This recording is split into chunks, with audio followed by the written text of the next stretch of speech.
전국 방방곡곡 무려 11만 채가 넘는 집 현관문에 압류를 알리는 붉은 딱지가 붙었습니다. 서민 경제가 벼랑 끝으로 내몰리며 지르는 비명이 대한민국 곳곳에서 터져나오고 있습니다. 이는 단순한 불황의 신호탄이 아닙니다.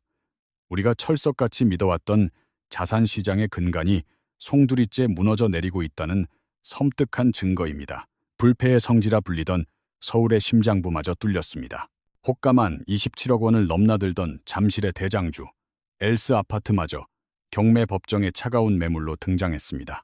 대한민국 재건축의 상징인 여의도 삼부 아파트조차 강제 경매라는 서슬퍼런 칼날을 피하지 못했습니다. 부자들은 결코 망하지 않는다는 오랜 신화가 처참하게 박살나는 현장을 우리는 지금 목도하고 있습니다. 환율은 이미 1,460원 선을 뚫고 올라가며 과거 온 국민을 떨게 했던 외환위기의 악몽을 다시금 불러내고 있습니다. 금리 인하라는 막연한 희망 하나로 근근히 버텨오던 영끌족들의 인내심은 이제 완전히 바닥을 드러내고 말았습니다. 미국 연준 내부의 격렬한 의견 대립과 한국은행의 무기력한 대응은 이제 우리 경제의 안전한 비상구 따위는 존재하지 않음을 시사합니다. 오늘 영상에서는 11만 채 경매 대란 뒤에 도사리고 있는 추악한 진실과 고금리라는 덫의 실체를 적나라하게 파헤쳐 보겠습니다. 이 냉혹한 현실을 똑바로 마주하지 않는다면 당신이 평생을 바쳐 일군 자산 또한 언제든 경매 리스트에 오를 수 있습니다. 지금 바로 구독과 좋아요를 눌러 이 살벌한 생존 게임의 해답을 찾으십시오. 당신의 피 같은 재산을 지킬 마지막 골든타임을 절대 놓쳐선 안 됩니다. 잠실 엘스라는 간판만으로 부가 증명되던 시절은 끝났습니다. 감정가 27억 원에 육박하는 이 상징적인 아파트가 경매 시장에 던져졌다는 건 단순히 운 나쁜 개인의 사례로 치부할 일이 아닙니다. 은행 대출 이자를 못 내서 넘어가는 임의 경매가 아니라 일반 채권자들이 집행하는 강제 경매라는 점에 우리는 주목해야 합니다. 이는 집주인의 개인 신용이 파탄났거나 사업 자금줄이 완전히 끊겼음을 의미하며 강남권에 견고했던 자금 생태계에 치명적인 균열이 시작됐다는 강력한 경고음입니다. 마포의 랜드마크인 한강 밤섬자이나 대한민국 금융허브인 여의도 삼부 아파트 역시 이 폭풍의 안전지대가 아닙니다. 30억 원이 넘는 여의도 삼부 아파트가 경매로 넘어오는 광경은 재건축 대장주들조차 고금리의 파도를 더 이상 견딜 재간이 없음을 여실히 보여줍니다.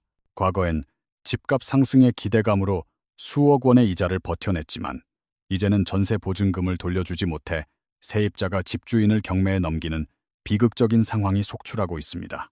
이는 자산가들의 현금 흐름이 사상 최악의 수준으로 꽉 막혔음을 뜻하며 부동산은 더 이상 안전자산이 아니라는 공포가 시장을 지배하기 시작했습니다. 자산가들의 현금 흐름이 동맥경화에 걸린 듯 멈춰섰고 부동산 불패로는 이제 공포감으로 대체되고 있습니다. 부의 상징인 청담동의 초호화 빌라들마저 세금 체납이나 빚더미에 눌려 국가에 압류당하고 경매 절차를 밟는 사례가 급증하고 있습니다. 화려한 외관 뒤에 숨겨진 실상은 고가주택 소유자들 또한 한계 상황에 봉착했다는 사실을 방증합니다. 가장 강력했던 버블 지역부터 도미노처럼 무너지고 있다는 건 시사하는 바가 큽니다.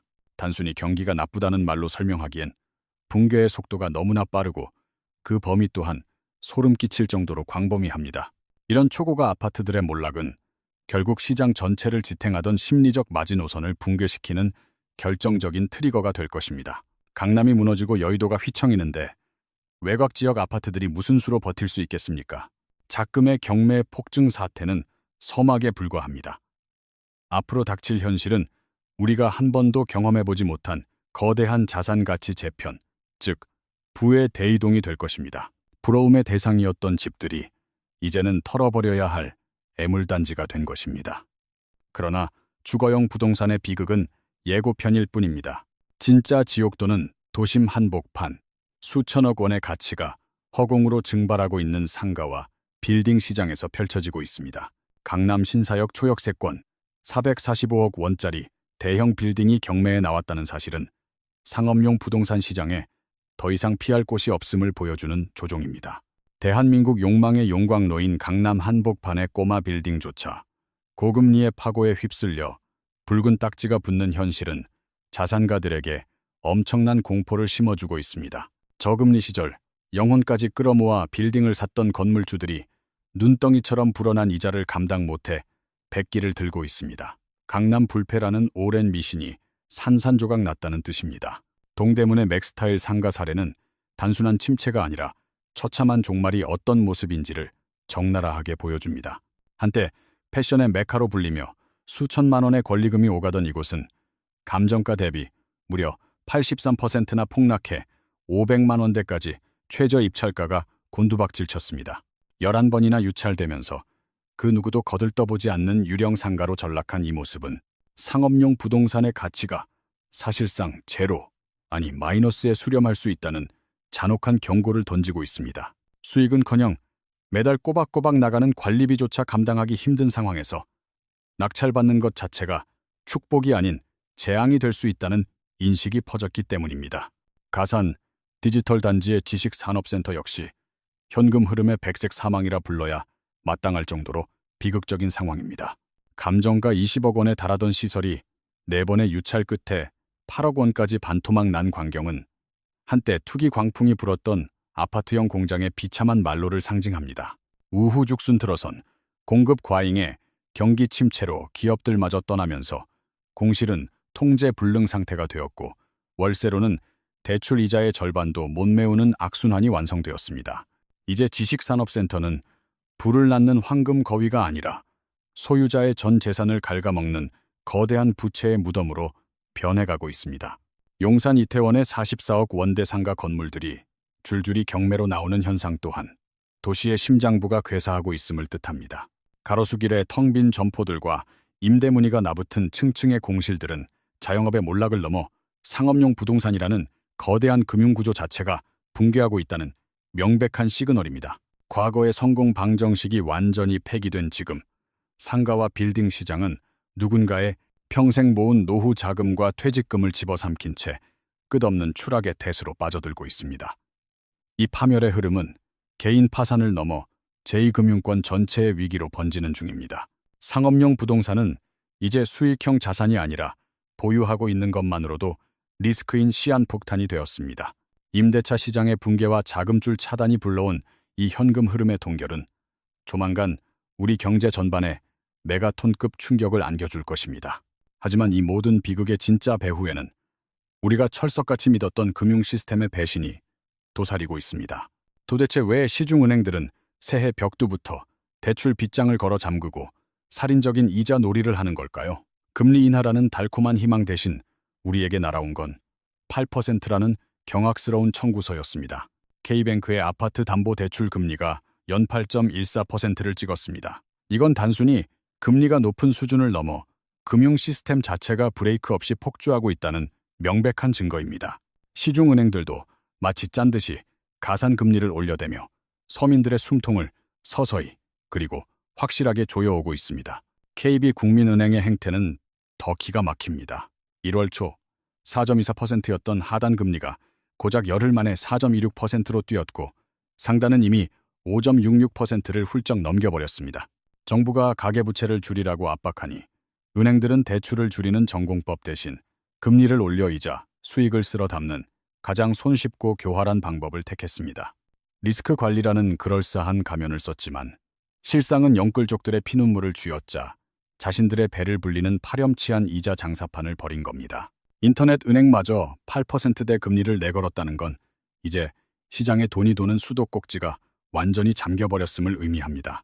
은행은 예적금 금리를 올려 자금을 구해야 하니 조달 비용이 든다지만 그 부담을 고스란히 힘없는 대출자들에게 떠넘기는 폭탄 돌리기를 하고 있습니다. 특히 신용대출보다 주택담보대출 금리가 더 미친 듯이 오르는 기현상은 위태로운 부동산 시장을 벼랑 끝으로 밀어버리는 결정타가 될 것입니다. 예금이자와 대출이자의 격차가 비정상적으로 벌어지면서 금융기관이 지켜야 할 최소한의 공공성마저 산산조각 나고 있습니다. 기준금리는 꼼짝도 안 했는데 시장 금리를 미리 반영한다는 핑계로 자기들 마진 챙기기에만 혈안이 된 탐욕스러운 민낯을 드러냈습니다. 대출자들은 원금은 고사하고 이자 갚기에도 급급한 한계 상황에 내몰렸습니다. 이 금리의 덫은 조만간 가계 경제를 박살내는 최후의 일격이 될 것입니다. 결국 은행은 경기가 좋든 나쁘든 절대 손해보지 않는 불패의 도박을 하고 있는 셈입니다. 서민들이 피눈물을 흘리며 경매 시장으로 쫓겨날 때 은행들은 역대급 실적 잔치를 벌이는 이 비극적인 대조가 현실입니다. 하지만 진짜 공포는 은행 문 밖 환율 시장에 도사리고 있습니다. 외환 시장에서 벌어지는 1,460원의 환율 전쟁은 한국 경제라는 거대한 타이타닉호가 빙산에 충돌하기 직전이라고 울리는 경고음입니다. 환율 1,460원은 단순한 숫자가 아닙니다. 대한민국 경제 심장이 멈추기 직전임을 알리는 코드블루, 즉 비상벨입니다. 1997년 IMF 사태의 지옥을 겪어본 사람들에게 이 숫자는 국가 부도의 트라우마를 다시 끄집어내기에 충분한 공포 그 자체입니다. 정부가 달러 곳간을 열고 국민연금까지 총동원해 방어막을 쳤지만 추락하는 원화 가치를 막아내기엔 역부족인 상황입니다. 새해부터 연일 고점을 갈아치우며 1,460원 선마저 뚫렸다는 건 우리 경제가 이제 통제 불능의 소용돌이 속으로 빨려 들어갔다는 뜻입니다. 가장 뼈아픈 문제는 한미 간의 완전히 뒤집힌 체급 차이입니다. 미국 경제 성장률은 2.3%를 바라보며 질주하고 있습니다. 반면 한국은 2% 성장도 버거운 실정입니다. 게다가 기준금리는 미국이 3.75%인데 우리는 여전히 2.5%에 묶여 옴짝달싹 못하고 있습니다. 1.25%포인트라는 이 거대한 금리 격차는 국내에 머물던 자금을 진공청소기처럼 빨아들여 해외로 유출시키고 있습니다. 돈은 더 높은 수익과 안전한 곳을 찾아 움직이는 법입니다. 냉정하게 말해 지금의 대한민국은 투자자들에게 그 어떤 매력도 보여주지 못하는 죽은 시장이 되었습니다. 과거 IMF 시절의 치욕이 예고 없이 날아온 기습펀치였다면 지금의 위기는 끓는 물속의 개구리처럼 우리가 뻔히 알면서도 서서히 죽어가고 있다는 점에서 훨씬 더 치명적입니다. 그때는 금리라도 높여서 달러를 유혹할 수 있었지만 지금은 미국보다 낮은 금리 때문에 손발이 꽁꽁 묶인 상태입니다. 나라 경제를 지탱하던 수출조차 환율 효과는커녕 치솟는 원자재 수입 비용 때문에 오히려 적자가 쌓이는 기막힌 상황이 벌어지고 있습니다. 당국이 서학개미들에게 세금 혜택이라는 당근을 흔들며 돌아오라고 애원하지만 시장의 반응은 싸늘하기만 합니다. 원화가 휴지 조각이 되어가는데 누가 달러를 팔고 돌아오겠습니까? 오히려 환율이 더 오를 것에 베팅하는 투기 세력만 판을 치고 있습니다. 국민연금을 방패막이 삼아 근근히 버티는 지금의 모습은 거대한 쓰나미를 모래성으로 막아보겠다는 객기에 불과합니다. 만약 1,480원을 넘어 마의 1,500원 선까지 뚫린다면 그때는 정말 걷잡을 수 없는 재앙이 닥칠 것입니다. 원자재 가격 폭등으로 물가는 미친 듯이 뛸 것이고 이는 곧바로 여러분의 지갑을 닫게 만들며 소비 빙하기를 불러올 겁니다. 한국은행은 환율을 잡자니 금리를 올려야 하고 금리를 올리자니 가계 부채 폭탄이 터질까봐 이러지도 저러지도 못하는 외통수에 걸렸습니다. 1,460원이라는 숫자가 우리에게 묻고 있습니다. 가치가 증발하는 원화 위에서 당신의 자산은 과연 안전합니까? 우리가 겪는 이 고통은 지나가는 소나기가 아닙니다. 대한민국 경제의 기초 체력이 완전히 고갈되었음을 보여주는 서글픈 자화상입니다. 설상가상으로 우리를 더 절망케 하는 건 바다 건너 미국에서 들려오는 소식들입니다. 경제 지표는 엉망인데 증시는 환호하고 연준 내부는 쪼개졌습니다. 도대체 미국 시장에서는 무슨 일이 벌어지고 있는 걸까요? 미국 고용시장에서 나온 5만 명이라는 숫자는 언뜻 보면 금리 인하의 신호탄처럼 보입니다. 다우와 나스닥이 사상 최고치를 찍으며 축배를 든 이유도 경제가 나빠지면 연준이 금리를 내려주겠지라는 이른바 나쁜 게 좋은 것이라는 기괴한 논리에 취해 있기 때문입니다. 하지만 실업률이 4.4%로 오히려 떨어졌다는 세부 지표를 뜯어보면 상황은 결코 낙관적이지 않습니다. 노동시장의 불균형이 여전한데 연준이 섣불리 돈 푸는 수도꼭지를 열 가능성은 제로에 가깝습니다. 최근 공개된 미 연준의 회의록은 우리에게 찬물을 끼얹는 수준을 넘어 큰 충격을 줍니다. 9대3이라는 투표 결과는 그동안 철옹성 같던 연준 내부의 만장일치 체제가 완전히 금이 갔음을 상징합니다. 투표권 없는 위원들까지 합치면 무려 6명이 금리 인하에 반기를 들었습니다. 연준 내부에서도 인플레이션 불씨가 되살아날까봐 극도로 공포에 떨고 있다는 명백한 증거입니다. 시장은 보고 싶은 것만 보며 김칫국을 마시고 있지만 연준은 이미 당분간 금리 인하는 없다는 차가운 경고장을 책상 위에 올려두었습니다. 파월 의장의 임기가 끝나는 8월까지 연준은 그 어떤 모험도 감행하지 않을 겁니다. 지금 패드워치 데이터를 뜯어보면 답은 명확합니다. 1월과 3월, 심지어 5월까지도 금리는 꼼짝없이 묶여 있을 가능성이 압도적이죠. 시장은 김칫국을 마시고 있지만 금리 인하라는 카드는 빨라야 하반기가 시작되는 6월쯤에나 조심스럽게 테이블 위에 올라올 겁니다. 연준이 왜 이렇게까지 깐깐하게 구느냐고요. 섣불리 금리를 내렸다가 자산 거품이 다시 끼고 고물가가 뼛속까지 자리 잡는 최악의 시나리오를 경계하기 때문입니다. 결국 지금의 증시 상승세는 사상 누각이나 다름없습니다.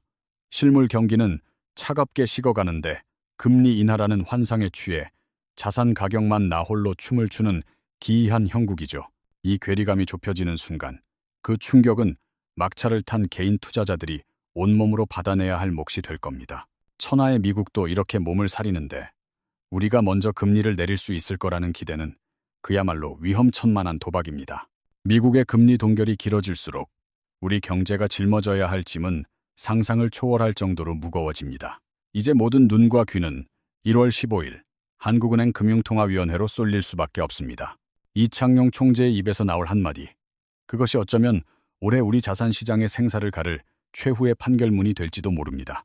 올해 정부가 꺼내든 경제성장 전략, 뜯어보면 사실상 부채와의 전쟁 선포나 마찬가지입니다. 겉으로는 성장을 외치고 있지만 그 속내에는 가계부채 총량 관리라는 서슬퍼런 칼날이 번뜩이고 있죠. 국가가 대놓고 은행 창구를 틀어막겠다는 건 시장에 도는 돈줄을 강제로 죄겠다는 강력한 신호입니다. DSR 규제의 전격적인 확대는 영끌족들에게 사형 선고나 다름없는 소식이죠. 단지 이자가 오르는 차원이 아닙니다. 이제는 당신이 번 돈으로 빚을 갚을 능력이 되는지 현미경 들이대듯 깐깐하게 따져 묻겠다는 겁니다.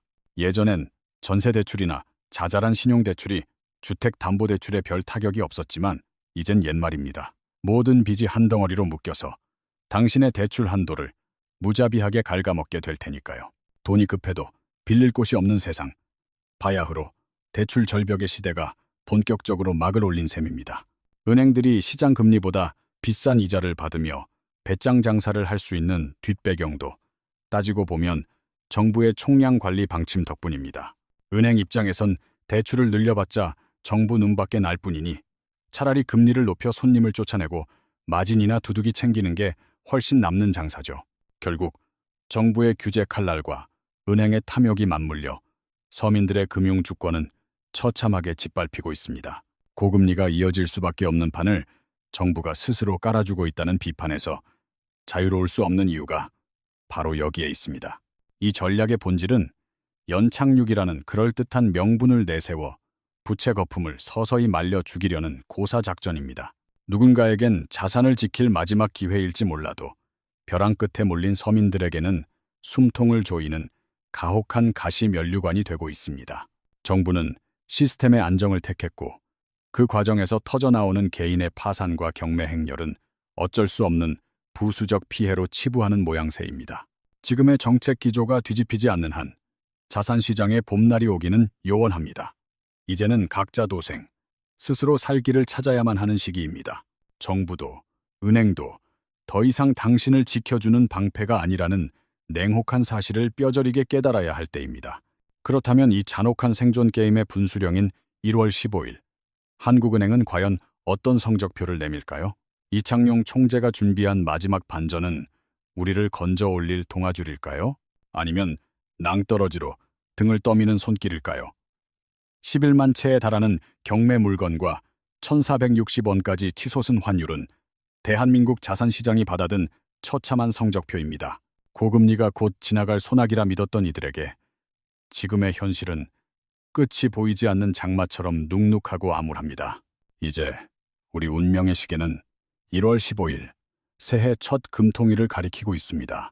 이창용 총재가 금리 인하 사이클의 완전한 종료를 선언할지 아니면 환율 방어를 위해 금리 인상이라는 충격 요법을 꺼내들지 전 세계가 숨죽여 지켜보고 있습니다. 부동산 불패 신화는 이미 강남과 여의도 한복판에서부터 처참하게 무너져 내리고 있습니다. 0.02%씩 야금야금 대출 금리를 올리는 은행들의 행태. 이건 앞으로 우리가 겪어야 할 고통의 무게를 예고합니다. 지금은 자산을 불릴 때가 아니라 거대한 부채의 파도 속에서 어떻게 살아남을지 고민해야 하는 생존의 시간입니다. 막연한 핑크빛 낙관론에 기대어 버티기에는 우리가 마주한 대내외 환경이 너무나 엄중하고 차갑습니다. 본 영상에서 다룬 모든 분석과 수치는 시장 자료를 바탕으로 한 투자 참고용일 뿐, 특정 종목이나 자산의 매수, 매도를 권유하는 것이 아닙니다. 모든 경제적 판단과 투자의 결과는 오롯이 투자자 본인에게 귀속됨을 명심하시고 전문가의 조언을 곁들여 신중하게 결정하시길 당부드립니다. 시장의 변화는 늘 냉혹하지만 준비된 이들에게는 파괴적인 폭풍 속에서도 새로운 기회의 창이 열리기도 하는 법입니다. 오늘의 분석이 도움이 되셨다면 구독과 좋아요를 통해 이 엄중한 시기를 지혜롭게 헤쳐나가시길 바랍니다. 보내주시는 따뜻한 응원과 격려에 늘 깊은 감사를 드립니다. 긴 영상 끝까지 시청해주셔서 고맙습니다.